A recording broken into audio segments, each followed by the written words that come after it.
Well, one of the highlights, I suppose, is the fact that I'm taking over as chairman of NAMEPA with effect from the early part of July. I'm taking over from the incomparable Clay Maitland, who, along with Carleen Leiden-Kluss, who remains as executive director, originally founded NAMEPA nearly 10 years ago. I have very, very big shoes to fill. NAMEPA has made an enormous contribution, I think, to the world of marine environmental protection over the last 10 years, and I shall try and bring the torch forward, bearing in mind the enormous amount of work that has been done in the past.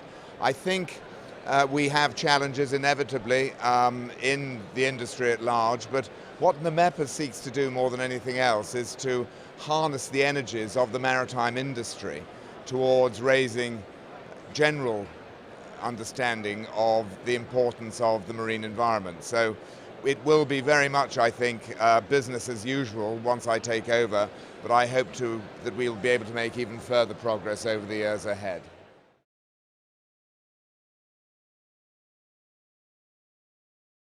Obviously, from a regulatory point of view, there is a slew of new regulations that are coming into effect in the relatively near future. The interest of politicians and regulators generally in issues of maritime operation as it affects the environment has increased dramatically in recent years. I entered this business nearly 40 years ago in the late 1970s, and at that time there was obviously a degree of regulation concerning marine environmental protection and so on, but nothing like on the scale that we have now.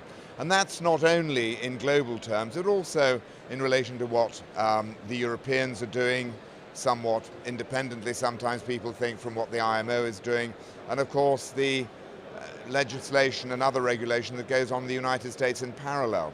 So the greatest challenges, I think, are keeping up with the changes and the demands that are made on ship owners in regard to environmental protection through these new regulations and laws, and also in parallel with that, making absolutely certain, as a matter of operation of ships, that your crew and your shoreside staff are completely on side when it comes to buying in and being very much part of the loss prevention and good risk management practices that are undoubtedly necessary now to a degree that is far, far greater than it was in the past. So regulation will continue to grow, and the response of ship owners in making sure that a proper safety culture is maintained at all times is equally important on the other side of the equation.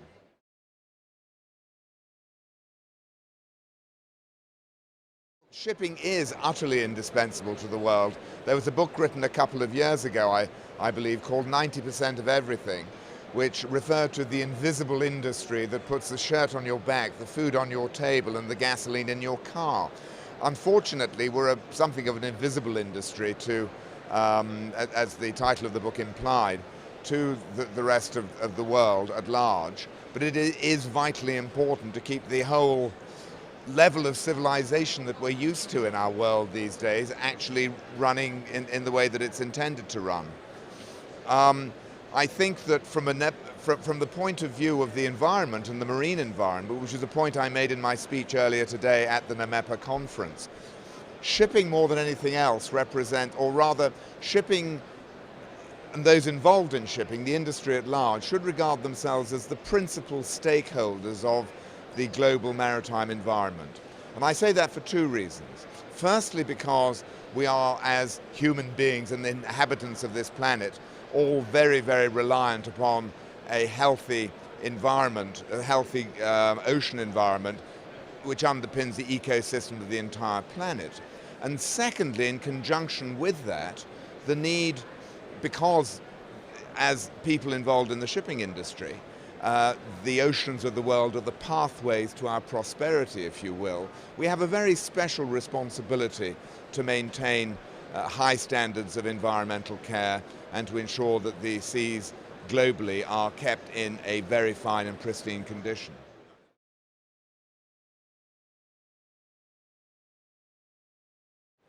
I'm encouraged by Posidonia this year very much, not only because of the raw statistics that this is the largest Posidonia that's taken place in recent years. There were 20,000 people descending on Athens to celebrate Greek shipping and indeed global shipping during the past week or 10 days. I detect a sense of greater optimism now about how the shipping industry may develop over the forthcoming years. I think we're probably at the bottom of the worst of the cycle as we've seen it since 2008. People, I think, are getting a little bit more upbeat. I think they see that there may be light at the end of the tunnel.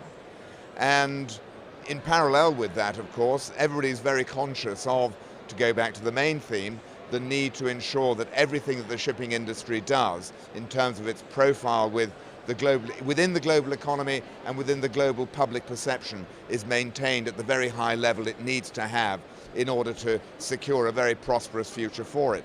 Shipping is never going to go away.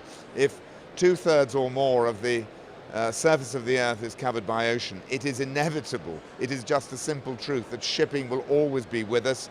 Greece will always be at the forefront of it. There will be cycles, but we must all work together, which is NAMEPA's purpose, obviously, main purpose, in ensuring that we preserve the environment in the process of doing so. Thank you.